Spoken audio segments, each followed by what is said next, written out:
మనకేదైనా సమస్య వచ్చింది అనుకోండి, అనారోగ్యం వచ్చింది అనుకో, అనారోగ్యం కోసం బాగు చేయించుకోవడానికి ఎక్కడికి వెళ్తాం చెప్పండి? డాక్టర్ దగ్గరికి వెళ్తాం. డాక్టర్ మనకి ప్రిస్క్రిప్షన్ రాసిస్తాడు, ఏ మెడిసిన్ తీసుకోవాలో, ఏ ఆహారం తీసుకోవాలో, మనకున్న జబ్బును బట్టి ఎలాంటి ఆహారం తీసుకోవాలో. ఒకవేళ మనకి పచ్చకాములు వచ్చింది అనుకోండి, దానికి సంబంధించిన మెడిసిన్ ఇస్తాడు, దానికి సంబంధించిన పథ్యం కూడా చెప్తాడు. దాన్ని అనుసరించి జీవిస్తేనే కదా మన దేహానికి ఆరోగ్యం వచ్చేది. మరి దేవుడి దగ్గరికి మన జీవితాలు బాగు చేసుకోవాలని వచ్చాం. ఆయన చేయడానికి సిద్ధంగానే ఉన్నాడు. ఆయన ప్రిస్క్రిప్షన్ రాసి మీకు ఇస్తున్నాడు. దాన్ని అనుసరించి బ్రతికితే దేవుడు చేసే అద్భుతాలను మీరు రుచి చూస్తారు. ఆయన ఇచ్చిన పద్ధతి ప్రకారం మీరు వాడగలిగితే మీ జీవితాల్లో అద్భుతం, స్వస్థత, సమాధానం, నెమ్మది మీ కుటుంబాల్ని, మీ జీవితాల్ని ఏలుబడి చేస్తుంది. మీరు వచ్చి ఎంత ప్రార్థన చేసినా దేవుడు మనకిచ్చే వాగ్దానం ముందు ఒక షరతు పెడతాడు.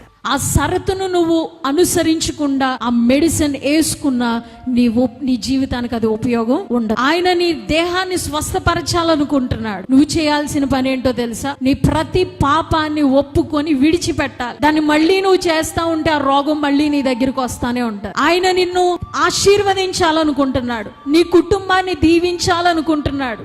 నీ కుటుంబంలో నెమ్మది లేదు, నెమ్మది ఇవ్వాలనుకుంటున్నాడు. మరి నువ్వు చేయాల్సిన పనులేంటి?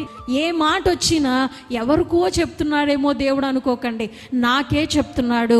ఆయన నన్ను చూసే మాట్లాడుతున్నాడు, నాతోనే మాట్లాడుతున్నాడు అని గ్రహించగలిగిన వారు మాత్రమే వాక్యాన్ని సంపూర్ణంగా స్వీకరించగలరు. వాక్యం సరి చేస్తుంది, సరి చేయబడిన నిన్ను దీవిస్తుంది. వాక్యం సబ్బు వంటిది, చాకలవాని సబ్బు వంటిది. నీ మురుకంతా తుడిచేస్తుంది. ఆ తర్వాత నిన్ను ఒక అందమైన వస్త్రం కనిపించినట్లు, ఒక తెల్లటి వస్త్రం లాగా నిన్ను మార్చేస్తుంది. దేవుని వాక్యం ఒక సుత్తి వంటిది, కమసాల దగ్గర ఉండే సుత్తు లాంటి. ఆ సుత్తితో ఏం చేస్తాడు చెప్పండి? సొట్లన్నీ సరి చేస్తాడు. సొట్టపడిందేమో నీ జీవితానికి, వాక్యమే నీ సుత్తి నిన్నేం చేస్తుందంటే సరి చేస్తా. ఆ సొట్టపడిన జీవితాన్ని తీసుకొచ్చి కూడా నువ్వు కంసాల చేతుల్లో పెట్టలేదంటే సరి అవుతుందా? సరి అవ్వదు. వస్తావు, వింటావు, వెళ్ళిపోతావు, అంతే. సరి చేయబడదు. సరి చేయబడుతూ ఉండగా దేవుని ఆశీర్వాదాలను మనము రుచి చూస్తాం. పిల్లల్ని తండ్రి ప్రేమిస్తాడు కాబట్టి సరి చేస్తాడు.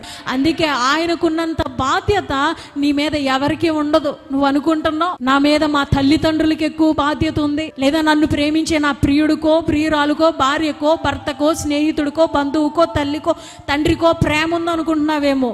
ఎవ్వరికి నీ మీద ప్రేమ లేదు. నీ మీద పరిపూర్ణమైన ప్రేమ యేసుకొక్కడికే ఉంది. హల్లెలూయా. ఆయన నిన్ను ఎంతో ప్రేమిస్తున్నాడు. ఆయనతో కలిసి నువ్వు యుగయుగాల పరలోకంలో బ్రతకాలని ఆయన ఆశ. హల్లెలూయా.